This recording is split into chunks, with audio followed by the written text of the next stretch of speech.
Hello friends, ये Indian polity Laxmikant का 7th chapter है फंडामेंटल राइट्स। और ये फंडामेंटल राइट्स की 4th पार्ट वीडियो है।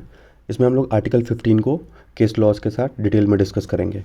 तो वीडियो में आगे बढ़ने से पहले आप वीडियो को लाइक कर दीजिए और आप चैनल पर नए हैं तो चैनल को सब्सक्राइब कर लीजिए। देखते हैं आर्टिकल 15। तो आर्टिकल 15 कहता है कि state shall not discriminate on the ground of religion, race, caste, sex और place of birth. It is available only to citizen of India. Means देखिए, जो आर्टिकल 15 है वो ये कहता है कि जो स्टेट होगा वो कोई भी भेदभाव नहीं करेगा। किस ग्राउंड्स पे?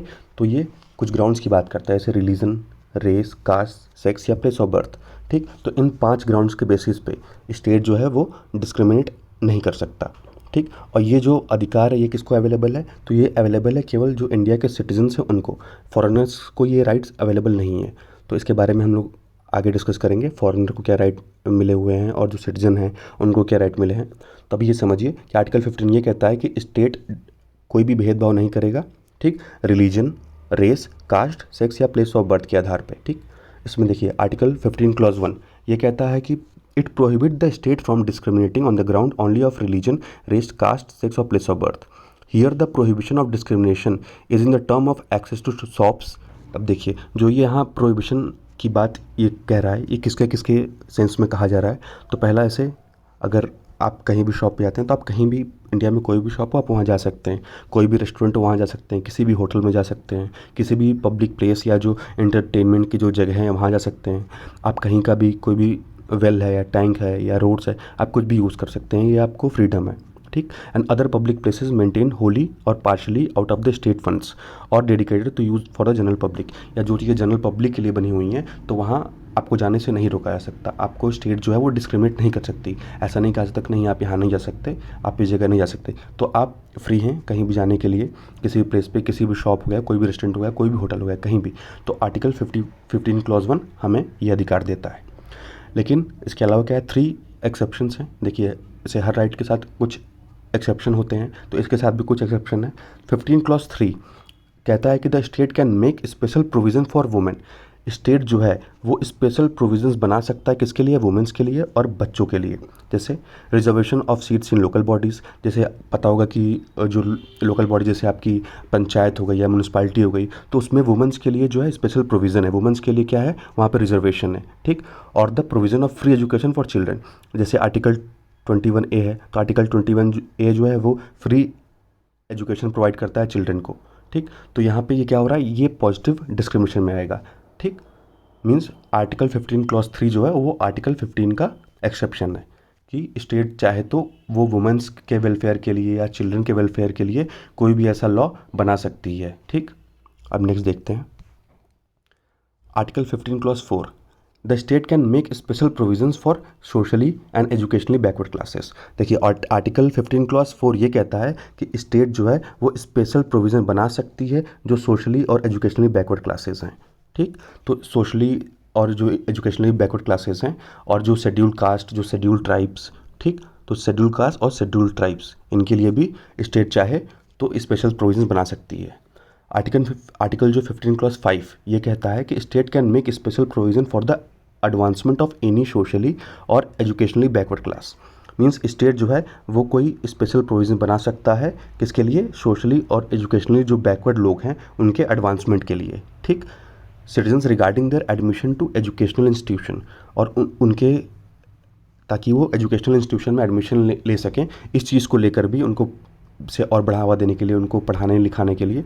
तो इस चीज़ को बढ़ाने के लिए भी, क्योंकि उस पहले से वो दबे और पिछड़े हुए चले आ रहे हैं, तो उनको और आगे बढ़ाने के लिए, ताकि वो आगे बढ़ सकें, इस चीज़ के लिए स्पेशल प्रोविज़न दिया गया है आर्टिकल 15 क्लॉज 5 में। तो आर्टिकल 15 क्लॉज 5 जो है वो आर्टिकल 15 का एक्सेप्शन है। ठीक, और इस प्रोविज़न को देखिए ऐड किया गया था, इंपॉर्टेंट है, ऐड किया गया था 93rd अमेंडमेंट एक्ट 2005 के द्वारा।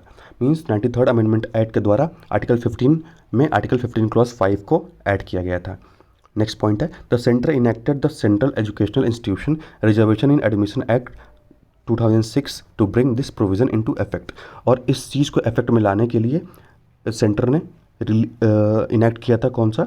ये सेंट्रल एजुकेशन इंस्टीट्यूशन और रिजर्वेशन इन एडमिशन एक्ट को इनेक्ट किया गया था 2006 में, इस चीज़ को इफेक्ट में लाने के लिए। It provided for 27% quota. अब देखिए, ये ओबीसी को 27% कोटा देता था। ठीक, ओबीसी को क्या करता था, 27% कोटा रह जाता था in all higher education institutions, जितने भी हायर एजुकेशन इंस्टीट्यूशन जो भी हैं उसमें ये ओबीसी को रिजर्वेशन देता था 27% का। देखिए 2008 में क्या होता है कि supreme court upheld the validity of this act. Supreme court ने इस एक्ट की जो वैलिडिटी है उसको अपहेल्ड किया, but directed the central government, लेकिन जो हमारी इस सेंट्रल गवर्नमेंट है उसे ये कहा कि आप ओबीसी में एक क्रीमी लेयर डिसाइड करिए। ठीक, तो इस लॉ को इम्प्लीमेंट कर रही है लेकिन क्रीमी लेयर डिसाइड करिए। तो अब देखते हैं क्रीमी लेयर क्या होते हैं। क्रीमी लेयर एक टर्म है, इसको यूज़ किया जाता है in the reference to the relative forward and better जो बेटर मीन्स जो ओबीसी कैटेगरी में भी जो पढ़े लिखे लोग हैं उनको हम लोग क्रीमी लेयर रखेंगे, who are not eligible for government और sponsored educational and professional benefit program. ठीक, the creamy layer include children of people belonging to certain categories. देखिए क्रीमी लेयर में कौन कौन लोग आते हैं, तो जैसे ऐसे लोग जो ग्रुप ए और बी सर्विस करते हो तो उनके बच्चे हो गए। ठीक, servants in the army above the rank of colonel and so on.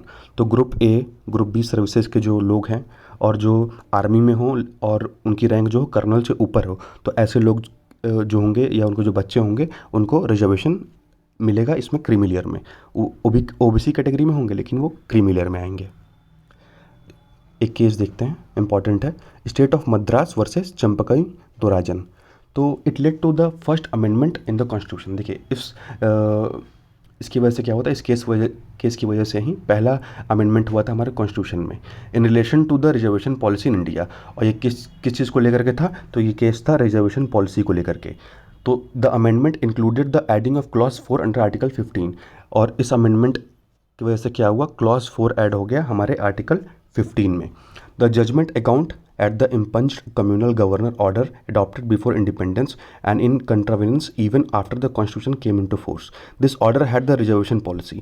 और ये जो ऑर्डर था ये संविधान बनने से पहले का था लेकिन ये बाद में भी फोर्स में रहा। तो इस ऑर्डर में एक रिजर्वेशन पॉलिसी थी on the foundation of caste system, जो कि कास्ट सिस्टम के बेसिस पे रिजर्वेशन पॉलिसी थी। In the state maintain college institution, तो जो कॉलेज के जो है उसमें जो रिजर्वेशन होता था वो कास्ट के बेसिस पे होता था। तो ये हमारे जो फंडामेंटल राइट्स हैं, राइट टू इक्वालिटी, उसको वायलेट कर रहा था। तो the court held this government order to be void in nature. तो कोर्ट ने क्या कहा, इस ऑर्डर को क्या कर दिया, वॉइड करार कर दिया कि अब ये खत्म हो गया ये law. The judgment is important as it revolve the conflict between fundamental right and DPSP.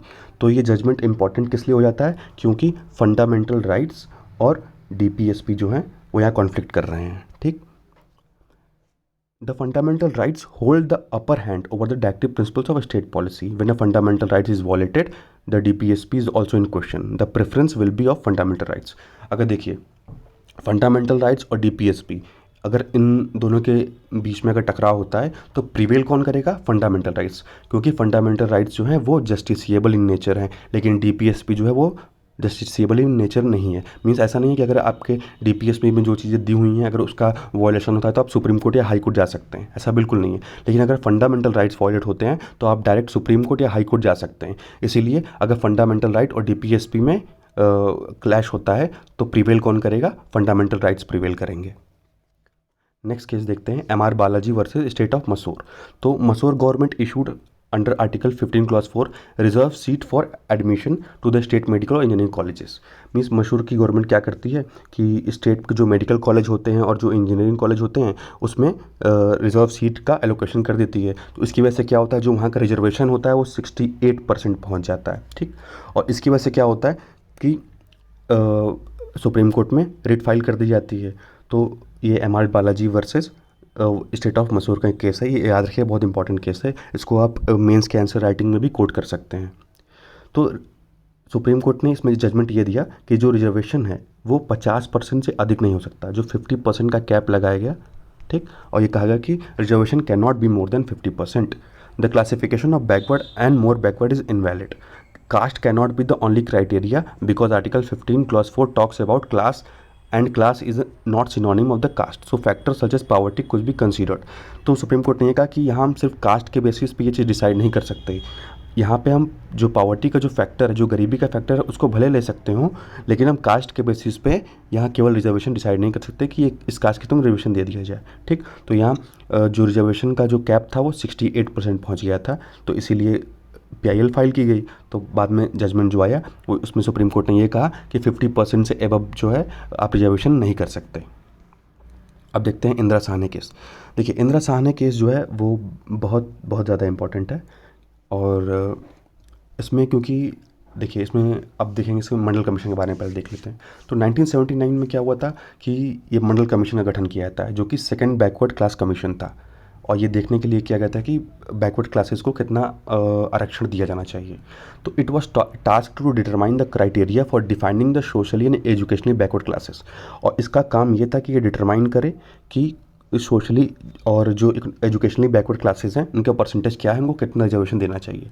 तो मंडल रिपोर्ट ने आइडेंटिफाई किया कि 52% ऑफ द पॉपुलेशन जो है इस टाइम वो क्या है, वो सोशली और इकोनॉमिकली बैकवर्ड है। इसीलिए जो रिजर्वेशन होगा वो 27% दिया जाना चाहिए SCBCs को। This was in addition to the previously existing 22.5% reservation. Means पहले से SC ST के लिए 22.5% रिजर्वेशन अवेलेबल था। और इनकी जो कमीशन थी मंडल कमीशन, उन्होंने इसके देखिए मंडल कमीशन के जो हेड थे वो BP मंडल थे। तो इस कमीशन ने ये रिकमेंड किया कि OBC को जो है, जो सोशली इकोनॉमिकली बैकवर्ड क्लासेस हैं, उनको 27% रिजर्वेशन और देना चाहिए, जो SC ST को मिला है 22.5%, उसके अलावा। तो 1990 पे क्या होता है कि VP सिंह की गवर्नमेंट आती है, government to implement the Mandal commission. और यही VP सिंह जो सरकार होती है, ये 1990 में ये इम्प्लीमेंट करती है मंडल कमीशन को। This was challenged in the court amidst wide spread protest against the move. अब इसी को लेकर के देश में कई जगहों पे प्रोटेस्ट होते हैं। The case came up with 9 जज बेंच एंड 6:3 वर्डिक्ट। और इसमें देखिए इस इंदिरा साहनी केस में 9 जजों की बेंच, 9 जजों की जो पीठ है वो बैठी थी, और जो वर्डिक्ट आया वो 6:3 के रेशियो से आया। Popularly called as Indira Sawhney judgement, इसी को इंदिरा साहनी जजमेंट बोलते हैं। तो इसमें मेनली क्या हुआ था कि मंडल कमीशन का गठन किया गया, और 1979 में गठन किया गया उसका।